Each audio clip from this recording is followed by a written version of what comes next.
Hi everybody, Andrew Rice here out at the Western Savannah Harbor Resort. Thank you so much for tuning in today. As you can tell, we've got a little breeze blowing, and today's tip is designed to help you decide A, what club to hit and what type of shot to hit when playing in the wind. Let's take a look.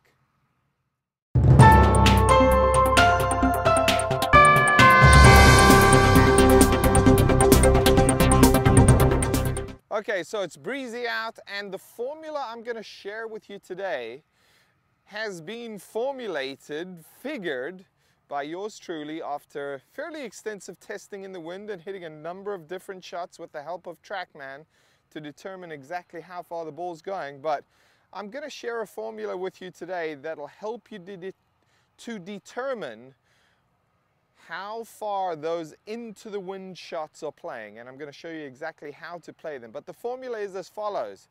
Figure out how much wind you've got blowing, and of course it's a subjective thing.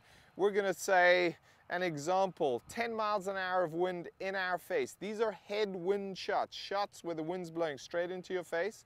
I've got 10 miles an hour of wind, I've got a 150-yard shot. I'm going to add 10 yards because I've got 10 miles. I'm going to add 10 yards per 100. That would mean I'm going to add 15 yards to this. That's 165. That for me is a nicely struck 7-iron. I'm going to pick my 7 and then go one club stronger. So I'm going to go down to a 6, and I'm going to give that 6-iron a little bit of the knockdown treatment. So a 150-yard carry into a 10-mile-an-hour headwind, I'm going to hit a 6-iron knocked down. I've got the formula written in the article below. Take a look at that. But here's how I would like for you to go ahead and play that 6-iron knockdown, no matter what club you're playing, just that little knockdown version. Our stance is going to get a little narrower. The ball is going to stay in the center. I'm not a big fan of moving it too far back. The ball's going to be relatively centered. And then we're going to look for a backswing that's not quite as full as normal and a follow through that's not as full as normal. That's going to help to keep a little bit of speed out of the shot. We don't want to hit this too hard because the harder we hit it, the more it's going to tend to want to spin up and climb into the wind. So we're going to go with a fairly easy little shot, just trying to see if we can keep the altitude and the spin rate down. Nice low little stingy 7-iron. Let's hit another one just so you can get a look.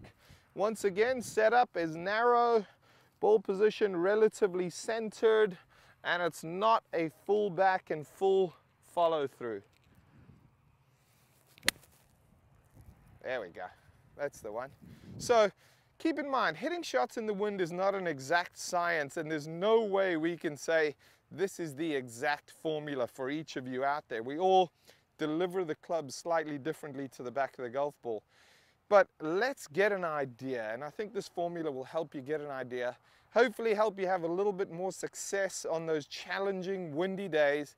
And hey, it's nothing quite as fun as winning a bit of cash on those windy days. Thanks for watching, hope it helps.